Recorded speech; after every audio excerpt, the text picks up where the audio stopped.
నమస్తే. మైనంపాటి భాస్కర్ గారి నవల వలపు సంకెళ్ళు 7వ భాగం. సుదర్శనం పోర్టికోలో కారాపగానే విసురుగా తలుపు తీసుకుని దిగి ఉంటాను అనైనా ఆయనతో చెప్పకుండా శబ్దం వచ్చేట్లు అడుగులేస్తూ ఇంట్లోకి వచ్చింది మృదుల. ఎలాంటి మంకుపట్టు పడితే తను కోరుకున్న బొమ్మ వస్తుందో ఆ అమ్మాయికి బాగా తెలుసు. సుదర్శనం ఆమె వెళ్లిన వైపు చూసి చాలా సహనంగా నవ్వుకుని కారు స్టార్ట్ చేసి వెళ్ళిపోయాడు. హాయ్, వచ్చేసావా అంది మృదుల లోపల హాల్లో కూర్చున్న లతని చూడగానే. సామాన్లన్నీ తెచ్చేసుకున్నావా? అన్నీ తెచ్చేశాను అంది లత. క్లబ్కెళ్లే ముందు మృదుల చెప్పింది, ఈ ఉద్యోగం 10 నుంచి 5 దాకా కాదని, 24 గంటలు తనతోనే ఉంటూ తనతోనే తింటూ ఉండాలని. తక్షణం కారులో వెళ్లి హాస్టల్లో రూమ్ ఖాళీ చేసేసి సామాన్లు తెచ్చుకోమనీను. మృదుల మాట అన్నదంటే ఇక ఆర్డరే అని లతకు ఆ కాసేపట్లోనే అనుభవమైంది కాబట్టి అభ్యంతరం పెట్టకుండా ఒప్పేసుకుని మహేష్తో పాటు కారులో వెళ్లి సూట్ కేసు తెచ్చేసుకుంది. పైగా హాస్టల్లో ఉండటం తనకి పెద్ద ఇష్టమేమీ కాదు కూడా. నువ్వు మంచిదానివి అంటూ దగ్గరకొచ్చి లత బొగ్గ మీద ముద్దు పెట్టింది మృదుల. లత నవ్వుతూ చూసింది. మృదుల సంకోచం లేకుండా టెన్నిస్ బనీను షార్ట్స్ విప్పేసి మూలకి విసిరేసింది. బ్రా ప్యాంటీస్తోనే కబ్బోర్డు దగ్గరికి నడిచి చిరాగ్గా లోపలున్న బట్టలన్నీ ఒక్కొక్కటి తీసి బయటపడేసింది. ఏదీ నచ్చటం లేదు తనకి. చివరికి చాక్లెట్ రంగు car dry jeans, teachers do it with class అని 2 అర్థాలు వచ్చే స్లోగన్ ఉన్న తెల్ల బనీను తీసుకుని బాత్రూంలోకి నడిచింది. ఒక్క క్షణం అంటూ విచిత్రంగా చూసింది లత. లోపల నుంచి నీళ్ల చప్పుడు కూని రాగం వినపడుతోంది. చటుక్కున తలుపులు తీసుకుని బయటికి వచ్చింది మృదుల. ఆమె ఒంటి మీద బట్టలే లేవు. షెల్ఫ్లో ఉన్న అందమైన సీసా ఒకటి అందుకుని లతవైపు చూసి నవ్వి మళ్లీ బాత్రూంలోకి పరిగెత్తింది.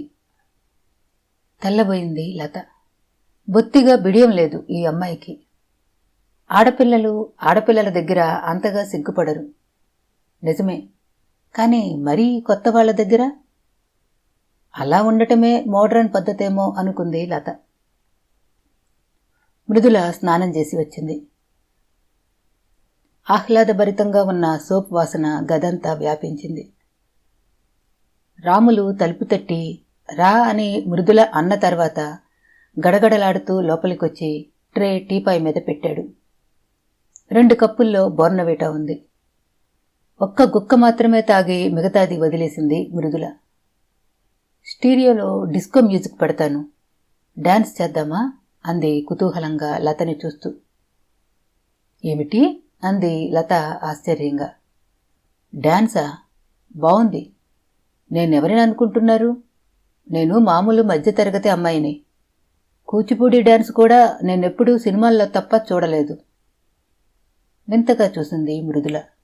తర్వాత అకాయ్ స్టీరియో ఆన్ చేసింది. డోనా సమ్మర్ నంబర్స్ గుర్రు తొలగించేటట్లు వినపడుతున్నాయి.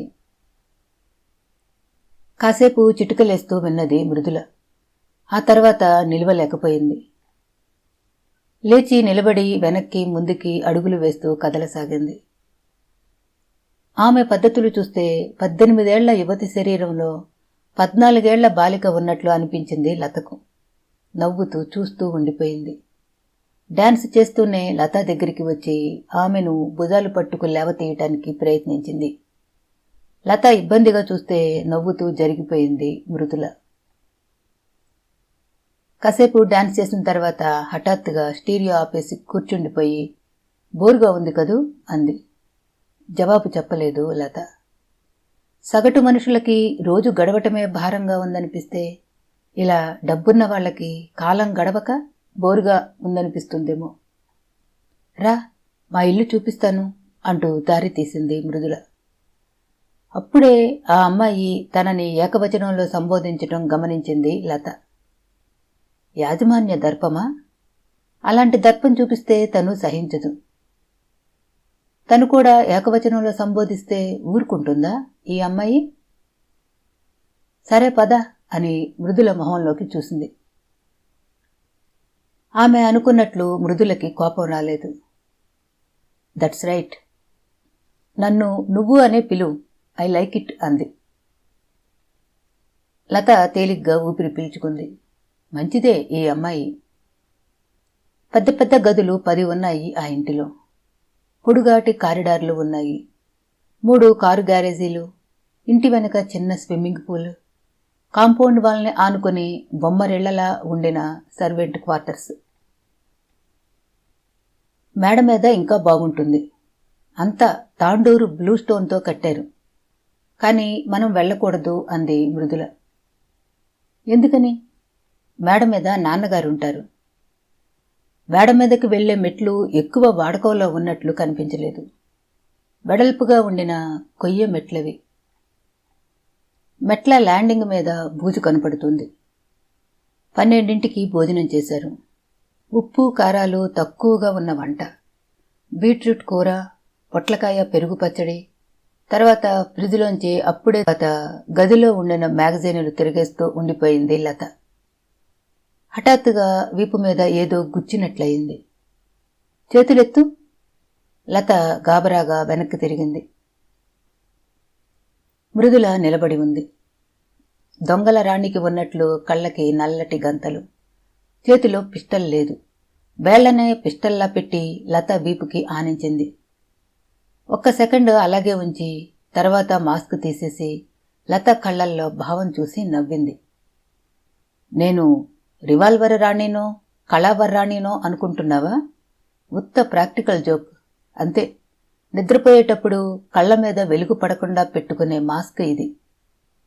కళ్ల మీద కొంచెం వెలుతురు పడ్డా నాకు నిద్ర పట్టదు అని భయపడిపోయావా అంది చిలిపిగా. తను భయపడ్డట్టు ఒప్పుకోలేదు లత. ఈసారి నువ్వు నిజం పిస్టల్తో బెదిరించినా నేను నమ్మను, భయపడను. నువ్వు ప్రాక్టికల్ జోక్స్ చేస్తుంటావని ప్రాక్టికల్గా తెలిసిపోయింది కదా అంది. లత మొహంలోకి పరీక్షగా చూసి చూద్దాంగా అంది మృదుల.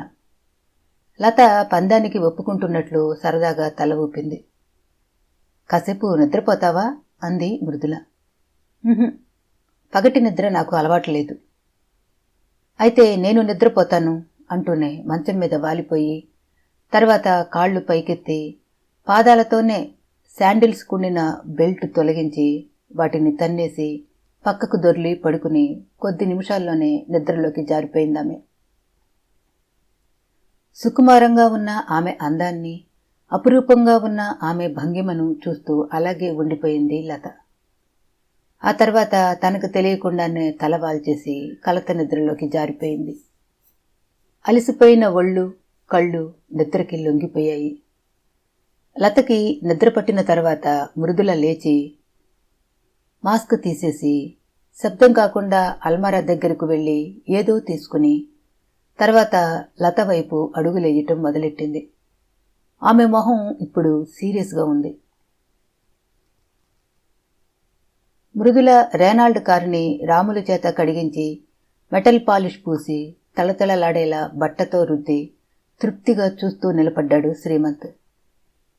8 రోజుల 8 గంటలు అంది చప్పుడు చేయకుండా వచ్చి వెనకాతలే నిలబడ్డ మృదుల. ఏమిటి అన్నాడు అర్థం కానట్లు.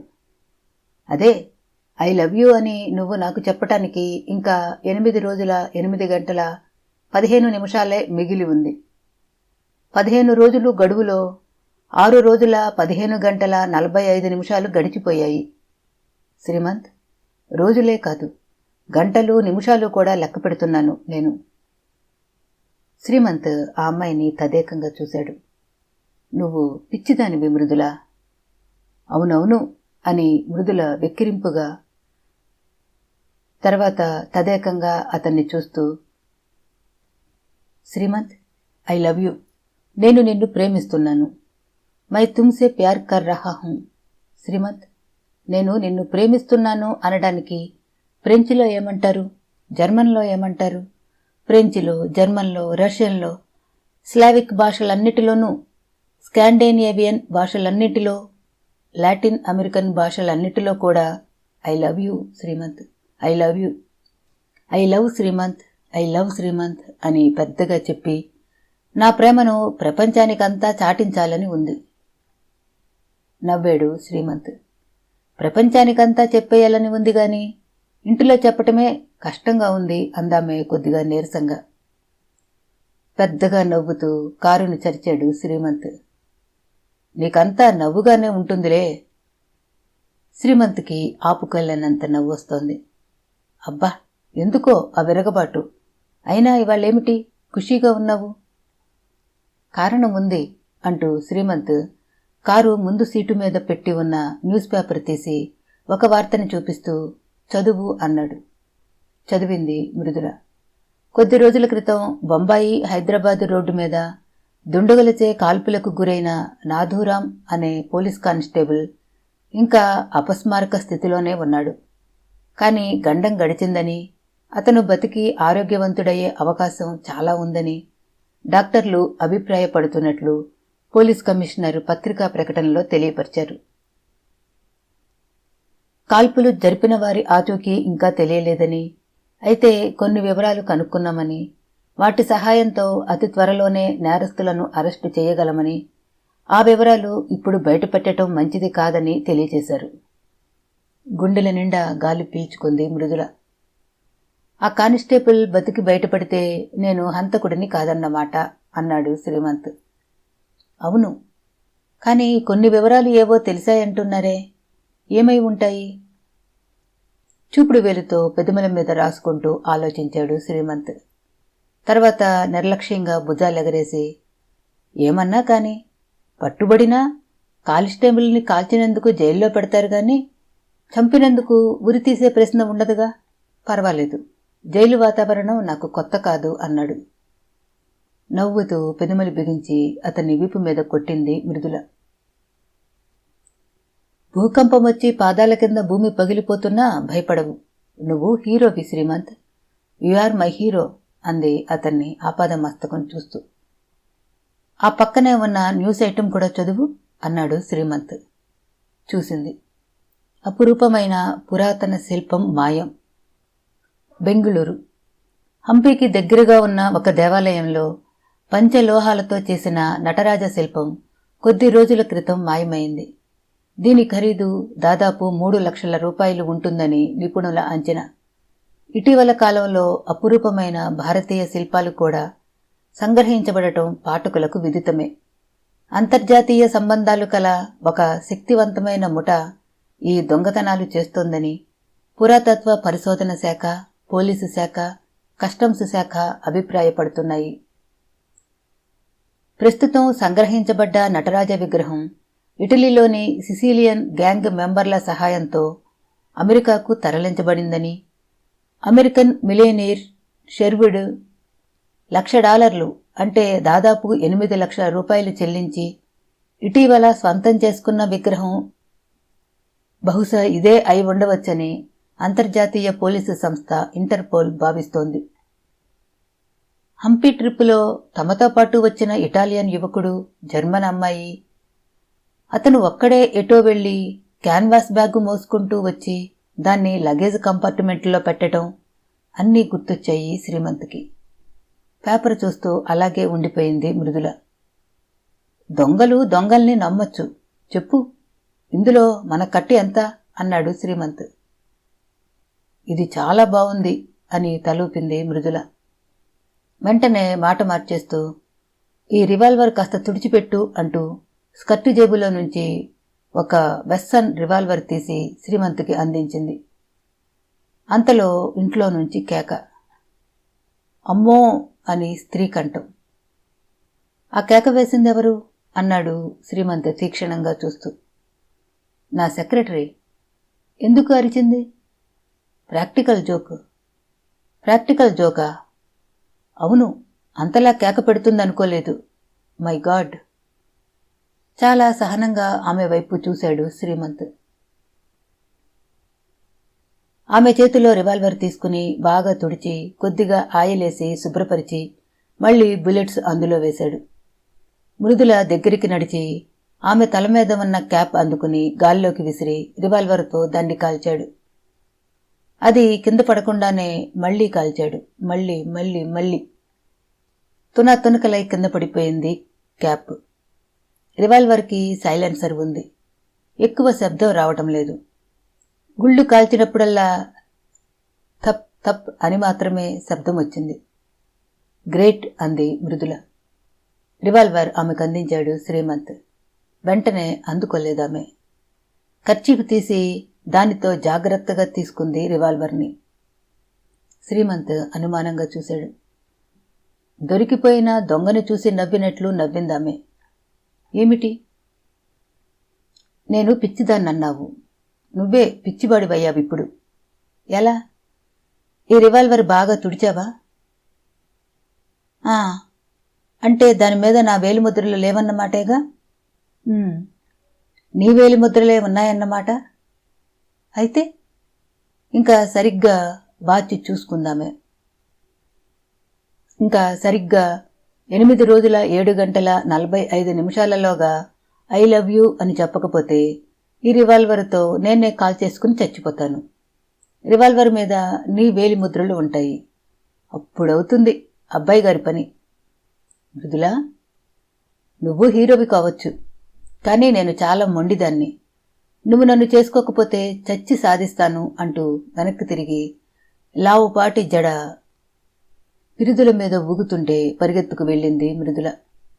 అలాగే చూస్తుండిపోయాడు శ్రీమంత్. సౌఖ్యంగా ఉన్న రిక్లైనింగ్ కుర్చీలో కూర్చుని తనకు తెలియకుండానే నిద్రలోకి జారిపోయిన లత గంట తర్వాత కళ్ళు తెరవటానికి ప్రయత్నించింది. కళ్ళు తెరుచుకోలేదు. కళ్ళకి గంతలు కట్టి ఉన్నాయి. చీకటిగా ఉంది. ఏమీ కనపడటం లేదు.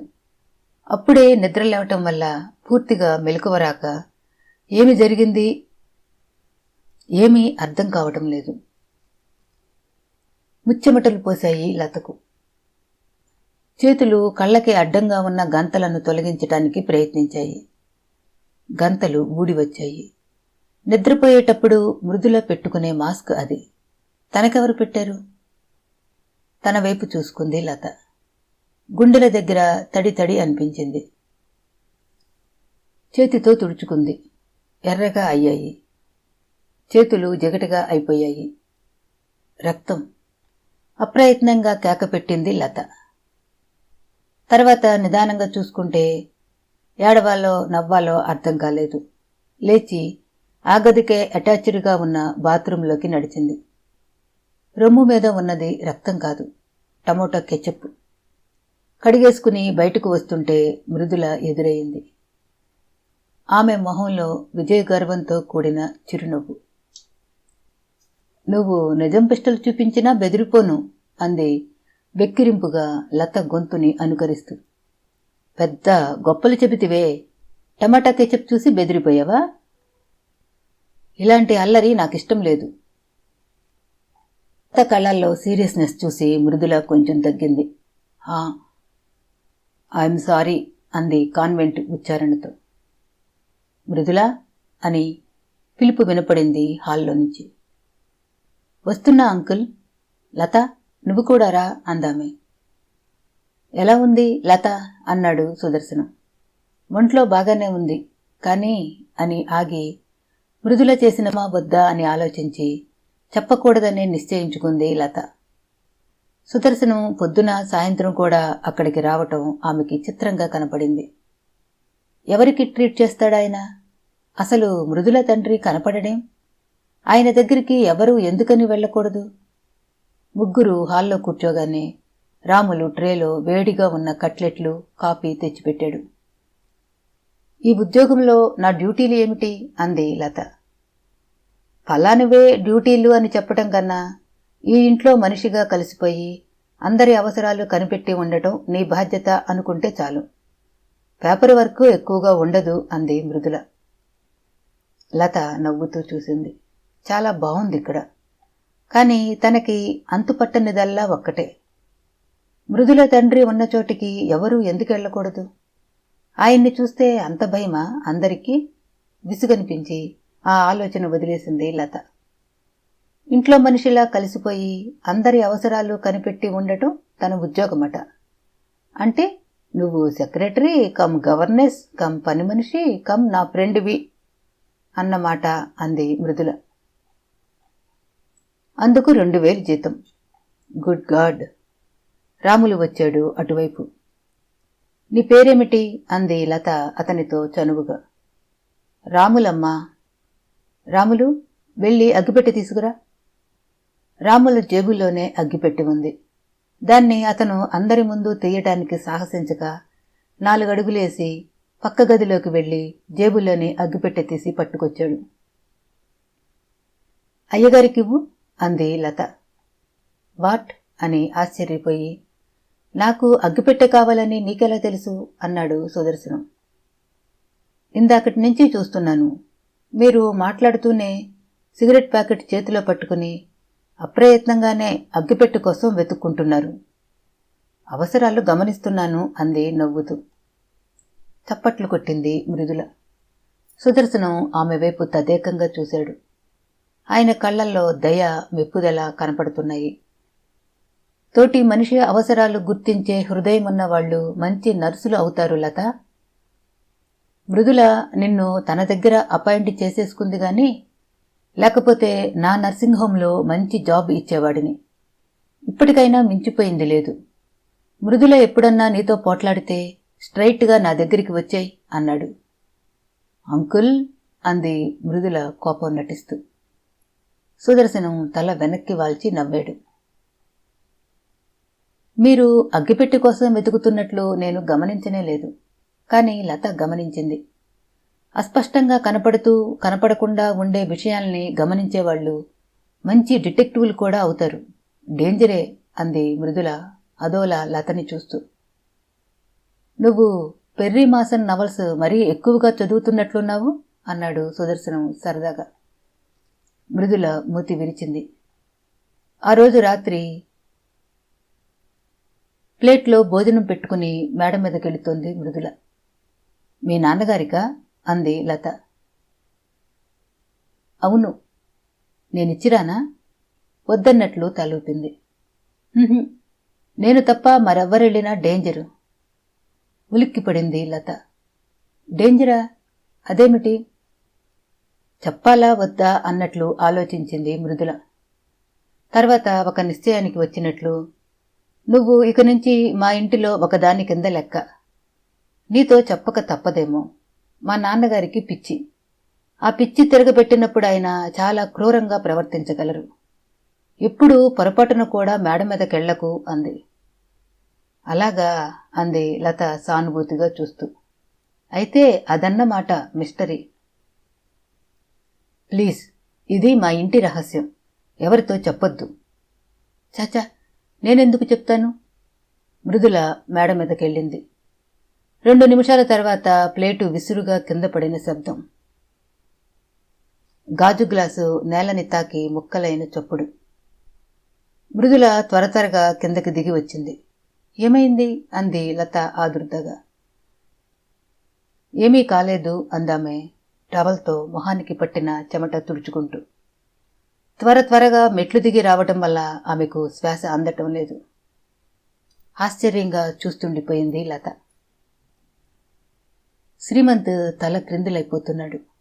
లత లత లత లత, హేమలత, తన ప్రేమలత ఎక్కడికి వెళ్ళిపోయింది? ఎక్కడ ఉంటుంది? ఎలా ఉంటుంది? ఒక్కసారి తనని కలుసుకుని మాట్లాడితే, లతకి కోపం పోగొట్టగలిగితే, లతని ప్రసన్నం చేసుకోగలిగితే, లత కోపం తగ్గటానికి తను ఏమి చేయగలడు? అన్నం నీళ్లు మానేయగలడు, నిద్ర మానేయగలడు, కొండల్ని పిండి చేయగలడు, ఆకాశాన్ని పిడికిట్లో పట్టుకోగలడు. ఊహల్లోనే ఇవన్నీ చేసేశాడు శ్రీమంత్. అయినా అతని ఊహాసుందరి పెదుమలు బిగించి ఎటో చూస్తూనే ఉంది. ఎలా ఎలా ఎలా? అబ్బా, ఒక అమ్మాయి అలక తనని ఇంత తలక్రిందులు చేస్తుందని ఎప్పుడూ అనుకోలేదు. చాలామంది మగాళ్లలాగా తను పొద్దస్తమాను అమ్మాయిల గురించి ఆలోచిస్తూ, వాళ్ల పరిచయాల కోసం, వాళ్ల క్రీగంటి వీక్షణాల కోసం తప్పించిపోలేదు. అలా కాకపోగా చాలామంది అమ్మాయిలే తనతో మాట్లాడటానికి ఆసక్తి చూపించేవాళ్లు. నిర్లక్ష్యంగా కేర్ చేయకుండా వాళ్లతో పాటు మామూలుగా తన మగ స్నేహితులతో మాట్లాడినట్లే మాట్లాడేవాడు. అమ్మాయికి అరడుగు దూరంలోకి రాగానే మామూలు మగవాళ్లకి కలిగే స్పందన, గగుర్పాటు, తడపాటు తనకి కలిగేవి కాదు. ఆడదాన్ని ఆకర్షించాలనే భావం అంతర్లీనంగా ఉన్నప్పుడే అలాంటి వికారాలు కలుగుతాయనే ఉద్దేశం ఉండేది తనకి. లతని కూడా ముందు లక్ష్య పెట్టలేదు. చాలా మామూలుగా, చాలా సులభంగా పరిచయమైంది. అయితే ఒక విషయం, తన అలవాటుకు విరుద్ధంగా లత పరిచయం కోసం తను అతి కొద్దిగా మాత్రమే ప్రయత్నించాడు, పరిచయం చేసుకున్నాడు. ఆ తర్వాత లత మాటల్లో, ఆమె నడకలో, ఆమె చూపుల్లో, ఆమె చేసే ప్రతి పనిలో, ప్రతి కదలికలో ఊహించలేని సౌందర్యం కనిపించి క్రమక్రమంగా తన నిర్లక్ష్యం తొలగిపోయి లతే తన జీవిత లక్ష్యమై, ఆడవాళ్లతో మాట్లాడటం అంటే ప్రత్యేకమైన ఇంట్రెస్ట్ లేని తను ఆ అమ్మాయి మాటలు వినటానికి ఉవ్విళ్ళూరిపోతూ, తప్పించిపోతూ, కలవరించిపోతున్నాడు. అబ్బా, ప్రేమ చాలా బాధాకరమైనది. విరహం మరీను. లతతో తాజులో కాఫీ తాగుతున్నప్పుడు ఆమె హఠాత్తుగా దూరమైపోతుందని ఊహించలేకపోయాడు. హెచ్జి వెల్స్ కల్పించిన టైం మెషిన్ యథార్థమై తను అందులో ఎక్కి కాలంలో వెనక్కి ప్రయాణం చేస్తూ తాజ్మహల్లో లతతో కాఫీ తాగుతున్న సమయాన్ని చేరగలిగితే, లతతో ఒక్కసారి మాట్లాడగలిగితే, ఈసారి ఇలాంటి పొరపాటు జరగనివ్వడు. తను లతని దూరం కానివ్వడు. ఎక్కడుంది లత? ఏమిటో అంతా ఆలోచన అంది మృదుల వెనగ్గా వచ్చి. నాకు వారం రోజులు లీవు కావాలి అన్నాడు శ్రీమంత్. ఇవ్వను అందామె తక్షణం. వారం రోజుల పాటు నిన్ను చూడకుండా ఉండటమే? అయ్య బాబోయ్! సీరియస్గా చూశాడు శ్రీమంత్. మృదుల, ఇది చాలా అర్జెంటు. మన పెళ్లి సమస్య దీనితోనే ముడిపడి ఉంది. నేను తక్షణం వెళ్ళాలి. నేను కూడా వస్తాను. తీవ్రంగా చూశాడు శ్రీమంత్. అలాగైతే నేను ఈ ఉద్యోగానికి రిజైన్ చేస్తాను. దెబ్బతిన్నట్లు చూసింది మృదుల. నీ ఇష్టమొచ్చినట్లు చేసుకో పో అని వెనక్కి తిరిగి విసవిసా నడుస్తూ, మళ్ళీ అంతలోనే ఏదో తగ్గినట్లు ఆగి భయంగా చూస్తూ, నీ ఇష్టం వచ్చినట్లు అంటే సెలవు తీసుకో అని అర్థం, రిజైన్ చెయ్యమని అర్థం కాదు అంటూ మళ్ళీ మొహం కోపంగా పెట్టుకుని వెళ్ళిపోయింది. జావా మీద ఎక్కి బయలుదేరాడు శ్రీమంత్. తిండి తిప్పల మీద ధ్యాస లేకుండా వారం రోజుల పాటు ఊళ్ళో ఉండిన హాస్టల్స్ అన్నీ గాలించాడు. బస్ స్టాపులన్నీ వెతికాడు. హైదరాబాదు మహానగరంలో ఎక్కడ పనిచేస్తోందో, ఎక్కడ ఉంటుందో తెలియని అమ్మాయి కోసం వారం రోజుల పాటు పిచ్చి పట్టినట్లు తిరిగాడు. తను వెతుకుతున్న అమ్మాయి తను పనిచేస్తున్న ఇంటిలోనే ఉంటుందని అతనికి తెలియదు. ఆ వారం రోజుల్లో లత ఆ ఇంటికి బాగా అలవాటు పడిపోయింది. చాలా ఉల్లాసంగా ఉందిక్కడ. టెలిఫోన్ ఎక్స్చేంజిలో షిఫ్ట్ డ్యూటీలు చేస్తూ ఒకరోజు పగటి నిద్ర, ఒకరోజు అసలు నిద్రే లేకుండా అలా గడిపిన తనకు ఇక్కడ అన్నీ క్రమబద్ధంగా వేళ ప్రకారం జరుగుతూ బావుంది. పొద్దున్న 6:30, 7 దాకా నిద్రపోయినా పర్వాలేదు. మృదుల 8, 8:30కి లేస్తుంది. అప్పుడు ఇద్దరూ కలిసి బ్రేక్ఫాస్ట్ తీసుకుంటారు. ఇడ్లీను, దోశను, వెన్నగాని జామ్ గాని పూసిన శాండ్విచెస్. తర్వాత తను కాఫీ తాగుతుంది. మృదుల కాఫీ తాగినా, టీ తాగినా, మరేం తాగినా అభ్యంతరం లేదు. పొడుగాటి గ్లాసు నిండా పాలు తాగే షరతు మీద అని ఫ్యామిలీ డాక్టరు సుదర్శనం గారి ఆర్డరు. మృదుల పాలు తాగటం ఎగ్గొట్టాలని చూస్తుంది. తను బతిమాలి బామాలి తాగించాలి. చిన్న పాపకి తాగించినట్లు. అది తన డ్యూటీ. 12ంటికి భోజనం. వంట ఏమేం చెయ్యాలో తనే పురమాయించాలి. ఆ వారంలో అంతకు ముందే చేసిన వంటకాలు మళ్ళీ రిపీట్ కాకుండా జాగ్రత్త పడుతూ. చాకలికి బట్టలెయ్యాలి. మధ్యాహ్నం 1 గంట సేపు నిద్ర. 4 అవుతుండగా టిఫిన్ కాఫీ రెడీగా ఉండే సమయానికి సుదర్శనం గారు వస్తారు. ఆ రోజు పోస్టులో వచ్చిన లెటర్స్ అన్నీ ఆయనకి అందిస్తుంది తను. పర్సనల్వి పక్కన పెట్టేసి మిగతావి చదివి ఏం చేయాలో చెబుతారాయన. ఆ తర్వాత రాత్రికి భోజనం. పడుకోబోయే ముందు మళ్ళీ మృదుల చేత పాలు టానిక్కులు తాగించే యజ్ఞం. ఆ తర్వాత నిద్ర.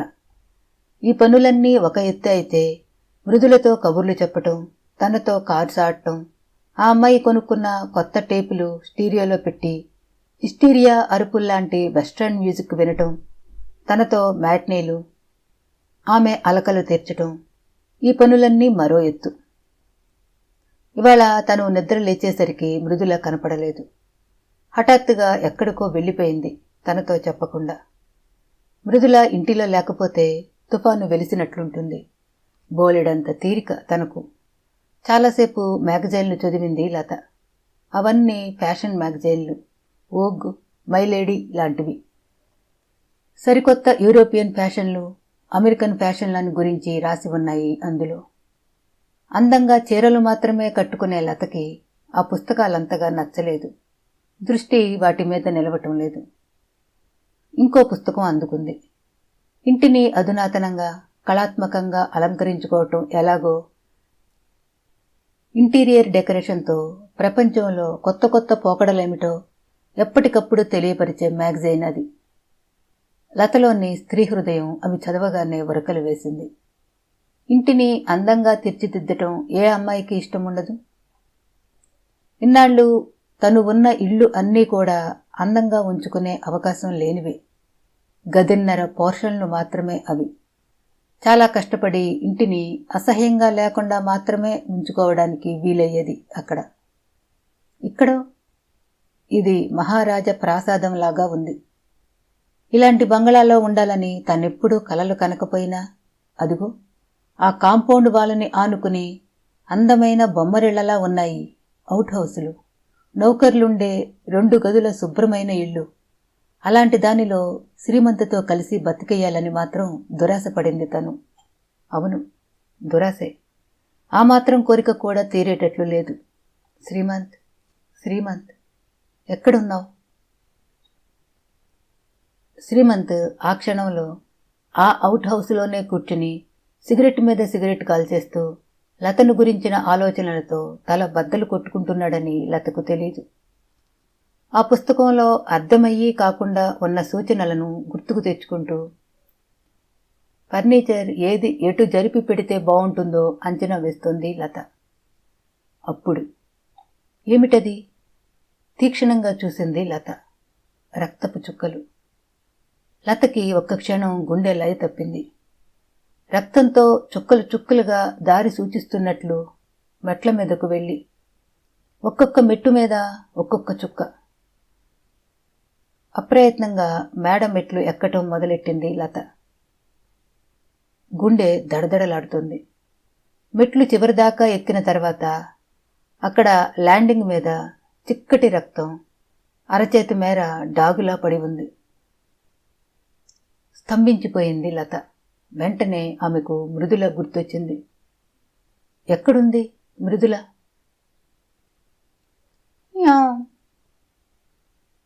ఉలిక్కిపడింది. నల్లటి పిల్లి మూల కూర్చుని ఉంది. కళ్ళు ఆకుపచ్చగా మెరుస్తున్నాయి. దాని కాళ్ల మధ్య పందికొక్కు. వెంటనే లత పెదిమల మీదకి చిరునవ్వు వచ్చింది. సో ఇది పందికొక్కు రక్తం అన్నమాట.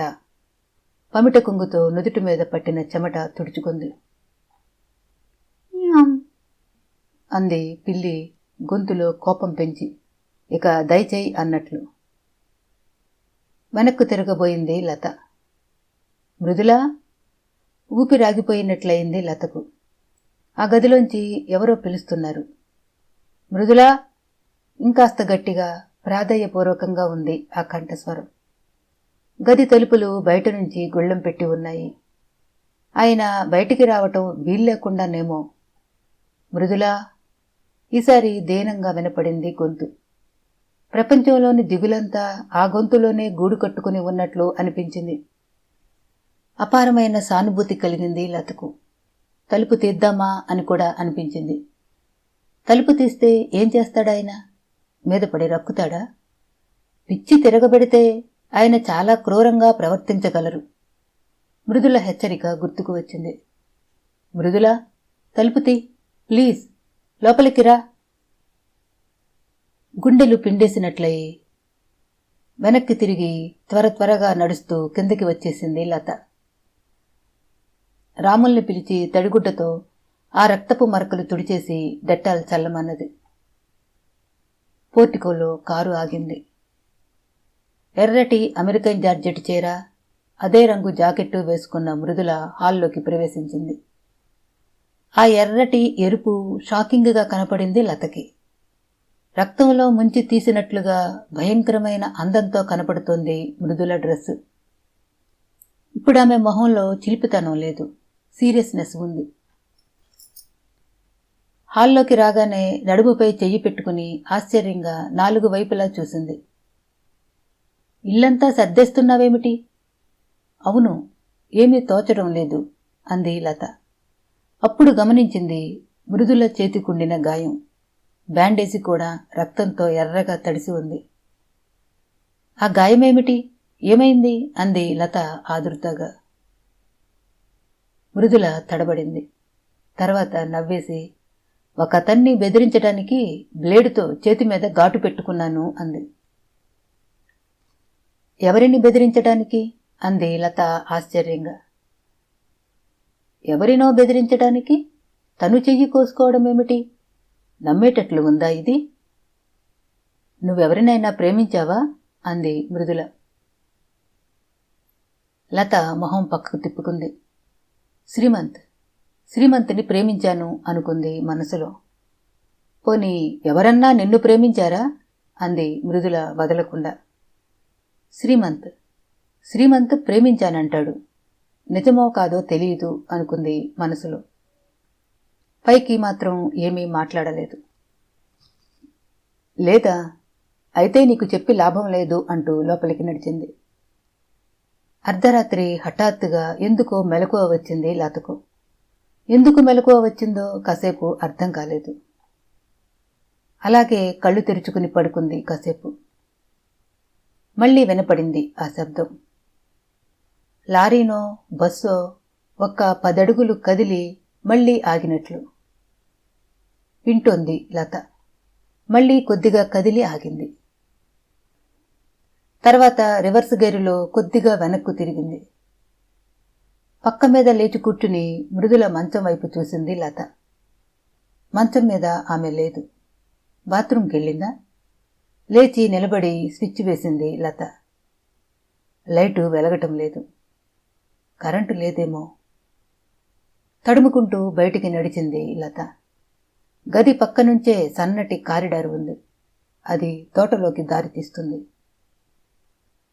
తోటలో నుంచే వస్తోంది గుర్రు గుర్రు గుర్రు అని ఇంజన్ శబ్దం. నోరు నొక్కేసిన పులిలా శబ్దం చేస్తోంది. అక్కడికి వెళ్ళి ఉంటుందేమో మృదుల. కారిడార్ చివర ఆగిపోయి చూసింది. పెద్ద గారేజ్ ఉందక్కడ. కానీ కార్లు ఇంటి ముందున్న 2 గ్యారేజీలలోనే పెడతారు. దీనికెప్పుడూ తాళమేసే ఉంటుంది.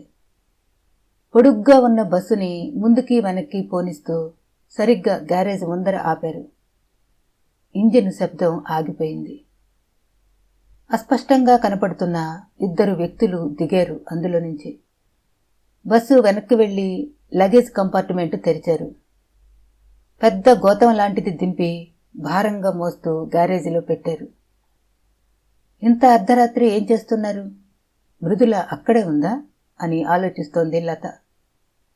ఇంతలో నిశ్శబ్దంగా ఎవరో వచ్చి పక్కనే నిలబడ్డారు. మృదుల అంది లత. కాని వెంటనే తెలిసింది మృదుల కాదని. నేనమ్మా, రాములని అన్నాడు చిన్నగా. నువ్వా రాములు? మృదులేది? రాములు మాట్లాడలేదు. ఇంత అర్ధరాత్రి వేళ వచ్చిందేమిటి బస్సు? ఏం చేస్తున్నారు వాళ్ళు? దేశాన్ని దోచుకు తింటున్నారు. మస్తుగా ఉన్న బంగళాలు, బంగారం నగలు, బ్యాంకులో పైసలు చాలవని అన్నాడు రాములు అక్కసుగా. ఎవరు? ఈ ఇంటిలో ఉండే అందరూ. ఈ ఇంటికొచ్చే వాళ్లల్లో డాక్టర్ సుదర్శనం సాబు ఒక్కడే పెద్ద మనిషి. మిగతా వాళ్లంతా గూండాలు, స్మగ్లర్లు, పిక్ పాకెట్ గాళ్లేనమ్మా. తల తిరుగుతున్నట్లయింది లతకు. చాలాసేపటి తర్వాత తేరుకుని, మరి పోలీసులకు చెప్పలేదా అంది. ఏ పోలీసులకు చెప్పను? చెప్పినందుకు నన్నే బొక్కలో తోసేస్తే? అయినా ఈ రోజుల్లో ఎవరు పోలీసో ఎవరు దొంగో చెప్పేటట్లు ఉందా అమ్మా? మరి ఇంకా ఇక్కడెందుకున్నావు రాములు? ఇక్కడి నుంచి వెళ్ళలేకపోయావా? ఆమె గొంతు తడారిపోయింది. సాలెగుట్టిలోకి రావటం సులభమే కాని తప్పించుకుపోవటం అంత ఆసాన్ కాదమ్మా. నువ్వు కూడా వాళ్లల్లో దానివే అనుకున్నా. కాదని తెలిసిపోయింది. జాగ్రత్తగా ఉండు. సందు దొరికితే ఇక్కడి నుంచి వెళ్ళిపో. అంతే నేను చెప్పేది. రాములు మెల్లిగా ఇంట్లోకి వెళ్ళిపోయాడు. ఒళ్ళు జలధరించింది లతకు. స్తంభించిపోయినట్లు చాలాసేపు అలాగే నిలబడిపోయింది. అప్పటికప్పుడే ఆ ఇంటిలోంచి వెళ్ళిపోవాలనిపించింది. కాని ఆ బస్సులో వాళ్లు గమనించవచ్చు. ఎవరికీ అనుమానం రాకుండా, ఎవరి దృష్టిని ఆకర్షించకుండా తెల్లవారగానే నిశ్శబ్దంగా వెళ్ళిపోవాలి. తడుముకుంటూ లోపలికి నడిచింది. హఠాత్తుగా కాలికి మెత్తగా ఏదో తగిలింది. తూలి పడబోయి నిగ్రహించుకుంది లత. ఏమిటిది? మూటలా పడి ఉంది. చటుక్కున లైట్లు వచ్చాయి. కారిడార్ ప్రశాంతంగా ఉంది. కాళ్ల దగ్గర మై గాడ్, రాములు పడి ఉన్నాడు. పడి ఉన్నాడని చెప్పటానికి వీల్లేదు. భీముడి చేత వధింపబడి ముద్దలా చేయబడిన కీచకుడిలా ఉన్నాడు. అతి క్రూరమైన వ్యక్తెవరో అతన్ని చంపటమే కాకుండా కసి తీరనట్లు అతని చేతుల్ని భుజం దగ్గర ఎముక విరిచేసి మెడ చుట్టూ హారంలా తిప్పారు.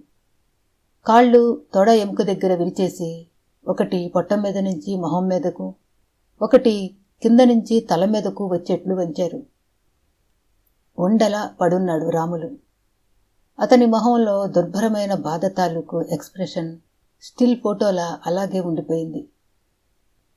లతకి నోట మాట కూడా రాలేదు. మొహమంతా చెమటలు పట్టేసింది. కడుపులో తిప్పుతోంది. లైట్లు పోయాయి మళ్ళీ. గబగబా బాత్రూంలోకి వెళ్ళి సింక్లో వామిట్ చేసుకుని మంచం మీద వరిగిపోయింది. వెంటనే ఆమెకు స్పృహ తప్పింది. గుడ్ మార్నింగ్, ఇంకా లే అని కుదుపుతోంది మృదుల. లేచి వెంటనే నిన్న రాత్రి సంగతి గుర్తొచ్చి విహలంగా చూస్తూ, ఎవరు చంపారు రాముల్ని అంది లత. మృదుల తెల్లబోయింది. రాముల్ని చంపడమేమిటి? నిన్న రాత్రి రాముల్ని భయంకరంగా వంట చేసి. అబ్బా, ఏమిటి నువ్వు మాట్లాడుతోంది అంది మృదుల బిసుగ్గా. లత అనుమానంగా చూసింది. రాత్రేమైంది అంది. ఏమైంది? రాముల్ని ఎవరో హత్య చెయ్యలేదా? చేత్తో నుదురు కొట్టుకుంది మృదుల. తలుపు చప్పుడయింది.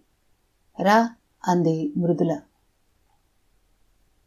లత నిర్ఘాంతపోయి చూస్తూ ఉండగా ట్రేలో కాఫీ పట్టుకుని గదిలోకి వచ్చాడు రాములు. మర్నాడు. అతను ఇవాళ మన ఇంటికొస్తాడు అంది మృదుల. ఆమె గొంతులో పట్టలేనంత సంతోషం ధ్వనిస్తోంది. మాటలు పాటలాగా హుషారుగా వస్తున్నాయి. ఎవరు అంది లత. క్షణం ఆలోచించి, మన కారు డ్రైవర్ అంది ఆమె చిలిపిగా. లత ఆశ్చర్యంగా చూసింది. మన కారు డ్రైవర్ వస్తే అంత వింతేముంది? రోజు రాడా? ఏదో దాస్తున్నావు, చెప్పు. చెప్పను అన్నట్లు తల విదిలించి నవ్వుతూ లోపలికెళ్ళిపోయిందామె. అంతలోనే పోర్టికోలో కారు ఆగింది. సుదర్శనం కర్చీఫ్తో మొహం తుడుచుకుంటూ లోపలికి వచ్చి, అతనికా రాలేదా అన్నాడు. ఎవరు? సుదర్శనం గారు వినిపించుకోకుండా లోపలి గదిలోకి హడావిడిగా వెళ్ళి బ్రీఫ్ కేస్ పట్టుకొచ్చాడు. ఎవరో వస్తున్నారని తప్ప ఎవరొస్తున్నారో అర్థం కాలేదు లతకి. మృదుల గదిలో బట్టలు మార్చుకుంటుంది. వెళ్ళింది లత. చెప్పు, ఎవరొస్తున్నారు?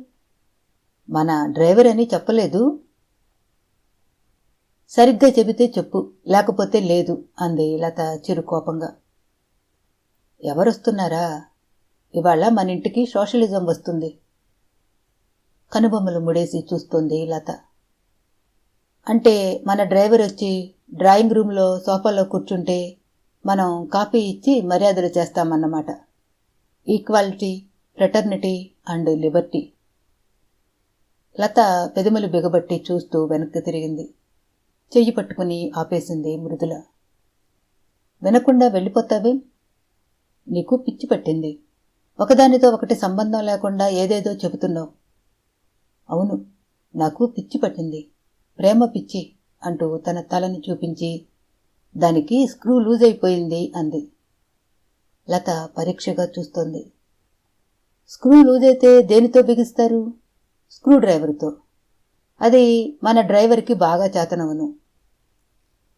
లత ఒక నమస్కారం పెట్టి వెనక్కి తిరగబోయింది. మళ్ళీ ఆపిందామే. నేను మన కారు డ్రైవర్ని పెళ్ళి అని ఆగి, మిగతాది తెరపై చూడుడు. కాదు, మిగతాది మనసులో ఊహించుకొనుడు. లతకి కళ్లల్లో విస్మయం కనపడింది.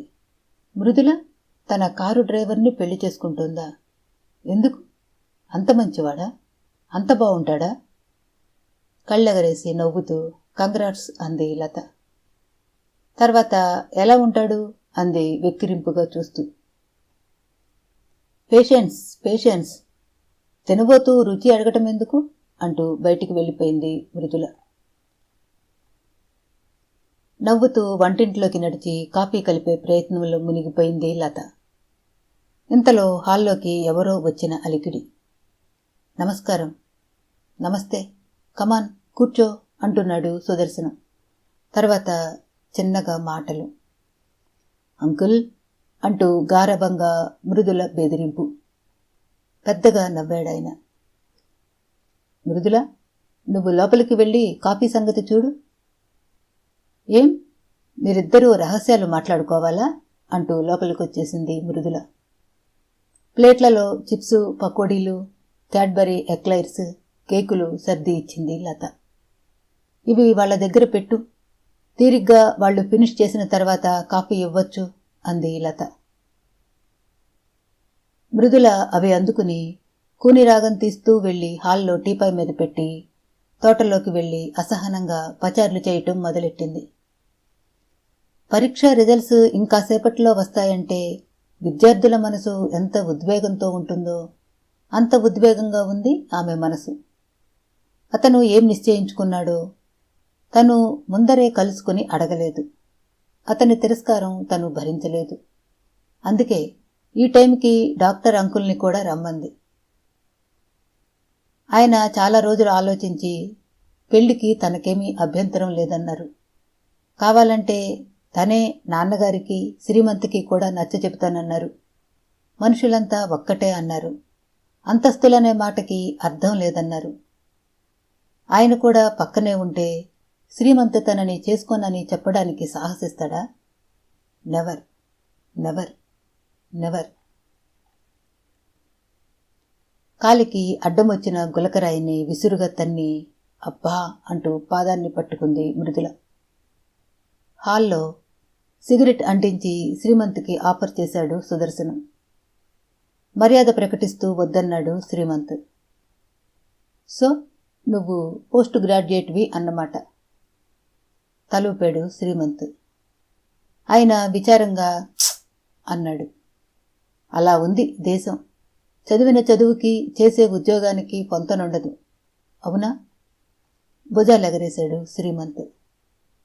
సుదర్శనం సిగరెట్ ఆఖరి దమ్ము పీల్చి యాస్ట్రేలో పడేసి ముందుకు వంగి, శ్రీమంత్, ఇప్పుడు అసలు విషయానికి వద్దాం. మృదుల నిన్ను పెళ్లి చేసుకోవాలనుకుంటోంది అన్నాడు. శ్రీమంత్ ఆశ్చర్యంగా ఆయన వైపు చూశాడు. అప్పుడే ఈయనతో కూడా చెప్పేసిందా మృదుల? ముందరి కాళ్లకు బంధం వేసేస్తోందన్నమాట. ఇబ్బందిగా చూశాడు. క్షమించండి, నేను ఆమెతో చాలాసార్లు చెప్పాను. నేను ఆమెను అలాంటి దృష్టితో ఎప్పుడూ చూడలేదు. అసలు అలాంటి ఉద్దేశం లేనేలేదు. నీకా ఉద్దేశం లేకపోవచ్చు, కానీ ఆమెకి చాలా తీవ్రంగా ఉంది. అందుకే నిన్ను పిలిపించాను, మాట్లాడదామని. నేను వీళ్ళకి ఫ్యామిలీ ఫ్రెండ్ని మాత్రమే కాదు, మృదులకి మోరల్ గార్డియన్ని కూడా. ఆమె మంచి చెడ్డలు చూడటం నా కర్తవ్యం. శ్రీమంత్ మాట్లాడలేదు. 15 రోజుల పాటు ఆలోచించి చెబుతానన్నావుట? అవును, 15 రోజుల పాటు ఆలోచించి మృదులను చేసుకోలేననే నిర్ణయానికి వచ్చాను. ఎందుకని? అది నా పర్సనల్ విషయం. సుదర్శనం నవ్వుతూ దయగా చూశాడు అతని వైపు. నా తల చూశావా? బాగా నెరిసిపోయింది. ఈ 50 ఏళ్ల జీవితంలో ఎంతమంది మనుషుల్ని చూశానో, ఎంతమంది మనసుల్ని చదివానో లెక్కలేదు. ప్రతి మనసులో అర్థం లేని చికాకులు, అనవసరమైన ఆలోచనలు, భయాలు. ఇవే మనిషి సంతృప్తిని, సంతోషాన్ని చంపేస్తాయి. నీ పర్సనల్ విషయాలన్నీ కూపీలాగి నీ కష్టాలకి సంతోషిస్తూ 10 మందికి పబ్లిసిటీ చేద్దామనే కుతూహలంతో అడగటం లేదు. నా తెలివి మీద, నా వయసు మీద, నా అనుభవం మీద నాకు నమ్మకం ఉంది. నీ చికాకులే కాదు, ఎవరి చికాకులైనా సరే దూరం చేయగలననే గర్వం కూడా నాకుంది అని నవ్వాడాయన. సో నన్ను నువ్వు నీ ఫేవరెట్ అంకులుగా భావిస్తూ అన్నీ చెప్పొచ్చు. చెప్పు, ఎందుకని ఈమెను పెళ్లి చేసుకోవు? నేను అని ఏదో చెప్పబోతూ మళ్లీ బింకంగా ఆగిపోయి ఆయన మొహంలోకి చూశాడు శ్రీమంత్. ఆయన కళ్ళు సానుభూతితో చూస్తున్నాయి, చల్లగా నవ్వుతున్నాయి. నేను ఇంకో అమ్మాయి అంటే ఇష్టపడ్డాను. ఆ అమ్మాయిని చేసుకోవాలనుకుంటున్నాను. సుదర్శనం తొణకలేదు. అనుకున్నాను. ఆ అమ్మాయి కూడా నిన్ను చేసుకోవాలనుకుంటోందా? సందిగ్ధంగా చూశాడు శ్రీమంత్. యంగ్ మ్యాన్, జీవితం 35 భాగం గడిచిపోయినా ఈ ముసలాడి మాట వింటావా? నువ్వు ప్రేమించే వ్యక్తిని పెళ్లి చేసుకోవడం కంటే నిన్ను ప్రేమించే వ్యక్తిని పెళ్లి చేసుకోవటం. పాత చింతకాయ పచ్చడి సామెతలంటే నాకు విసుగు అన్నాడు శ్రీమంత్ సహనం కోల్పోతూ. సుదర్శనం చెప్పబోయే ఆర్గ్యుమెంట్కి తిరుగులేదు. అది తనకు తెలుసు. నవ్వాడు సుదర్శనం. అలాగని తీసేయకు. నేను చెబుతున్నది పాత చింతకాయ పచ్చడి లాంటి అరిగిపోయిన మాటలే కావచ్చు. కానీ అవి కాచి వడపోసిన సత్యాలు. పైగా యునో, మృదుల ఆస్తి దాదాపు 11 కోట్ల రూపాయల విలువ చేస్తుంది. ఆమె తండ్రికి ఆమె ఒక్కతే కూతురు. నిదానంగా తలెత్తి చూశాడు శ్రీమంత్. అతని కళ్లల్లో నిర్లక్ష్యం కనపడుతోంది. నాకు డబ్బంటే ఇష్టమే. చాలా చాలా ధనవంతుడినైపోవాలన్న కోరిక నాకుంది. కానీ నేను డబ్బుకి అమ్ముడుపోను. నేను డబ్బుకి అమ్ముడుపోయే మనిషినని మీరనుకుంటే సారీ, మీరు చాలా పొరపాటు పడ్డారు. శ్రీమంత్ గొంతు కొంచెం పదునుగా వినపడుతుంది. నువ్వు డబ్బుకి అమ్ముడుపోయే మనిషివి కాకపోవచ్చు, కానీ మంచికి మానవత్వానికి లొంగిపోయే మనిషివని నాకు తెలుసు. నేను మనుషుల్ని చదివేయగలను. ఆవలించకుండానే పేగుల్ని లెక్కపెట్టేయగలను. నేను డాక్టర్ని, తెలుసు కదా? శ్రీమంత్, మృదులకి నీ తోడు అవసరం, చాలా. నేను ఈ ఇంటి పరిస్థితులన్నీ నీకు వివరంగా చెప్తాను. అంతా విన్న తర్వాత నీ ఇష్టం వచ్చినట్లు చెయ్యి. ఓకే? సందేహంగా చూశాడు శ్రీమంత్. తర్వాత తగ్గు స్వరంతో విచిత్రమైన విషయాలు సుదర్శనం చెబుతుంటే యథాలాపంగా వినటం మొదలెట్టాడు. క్రమంగా అతని మొహంలో ఆశ్చర్యం చోటు చేసుకుంది. కళ్ళు పెద్దవయ్యాయి. సోఫాలో నిటారుగా కూర్చుని శ్రద్ధగా వినటం మొదలుపెట్టాడు. బ్రీఫ్ కేసు టీపాయ్ మీద పెట్టి తెరిచాడు సుదర్శనం. చాలా కాగితాలు బయటికి తీసి ఒక్కొక్కటిగా శ్రీమంత్కి చూపించాడు. విస్మయంగా చూస్తూ ఉండిపోయాడు శ్రీమంత్. కాసేపు ఆగి ఊపిరి తీసుకుని అన్నాడు సుదర్శనం. సో మృదులని చేసుకోవడానికి నువ్వు ఒప్పుకుంటున్నట్లే, అవునా? ఒక్క గుటక మింగి కాస్త తటపటాయించి సందేహంగానే తలూపాడు శ్రీమంత్. డాక్టర్ సుదర్శనం మనసు తేలికపడింది. సంతోషంగా చెయ్యి జాపి శ్రీమంత్కి షేక్ హ్యాండ్ ఇచ్చాడు. Thank you my boy, thank you so much. అదే సమయంలో ట్రేలో కాఫీ కప్పులు పెట్టుకుని కిచెన్ నుంచి హాల్లోకి రాబోయింది లత. గుమ్మం దాటకుండానే సుదర్శనం మాటలు వినపడ్డాయి. లత తలెత్తి చూసింది. శ్రీమంత్.